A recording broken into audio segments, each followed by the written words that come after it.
Am I the a-hole for walking out on a friend during lunch because of personal boundaries? I, 31 female, have a friend who we'll call Emma. She's in her late 20s. Emma is single with no kids and grew up very sheltered. Even though it's 2023, she still believes in hardcore gender roles and that the main reason for marriage is to procreate. Well, this is where it gets crazy. I met her for lunch because we hadn't seen each other because I've been busy trying to arrange my affairs for my daughter who's 4 and my husband who's 32 because I'm having surgery to get my tubes removed, like a tubal ligation. I had really bad postpartum psychosis after having my daughter, so I am responsible enough to realize that having another kid isn't an option because of my mental health. During our lunch, I was explaining to her that I was nervous about having surgery. She then proceeded to go on about how she is still my friend, but she thinks I am wrong for having this surgery and I am letting down my husband and daughter for not having any more children. I laid out my boundaries and told her this wasn't up for a debate and it was my decision how many kids I wanted and that my mental health could only handle one.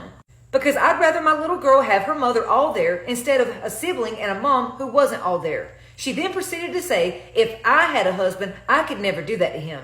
My faith wouldn't allow it. She's Catholic. I then proceeded to ask our waiter for separate checks, paid my bill, and told her to have a good rest of her day and came home.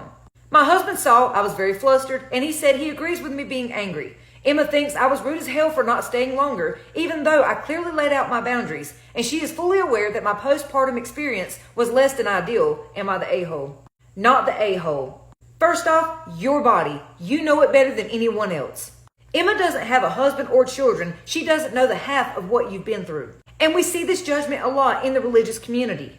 These women will try to push their daughters into having more children because, they can grow up together. They can have a little sister or brother. Well, I had mine so close together, they were like doorsteps. Well, that was you, not me. I applaud you for making this decision for you and your family because there are so many children who are growing up with unhappy parents. Parents who won't even play with their kids because they can't stand to be around them. Hell, they can't even stand to look at them. And these children are miserable because of it. Your children don't want to see you upset and unhappy. Your children love you. I can't stand the way people like this try to push their beliefs off on us. Well, if I had a husband, if I had kids, I wouldn't do that. Well, you don't. And even if you did have a husband and kids, you still haven't experienced what I've been through. So why don't you just be my friend and support me in my decision? Because that's what a good friend would do. A good friend would be there for you during your surgery, not judging you and pushing you into changing your mind, especially when she's seen firsthand how rough you had it with the first child. It's your body, it's your choice, and you know better than anyone what you can handle. Has anyone ever tried to push you into having kids? Let me know in the comments.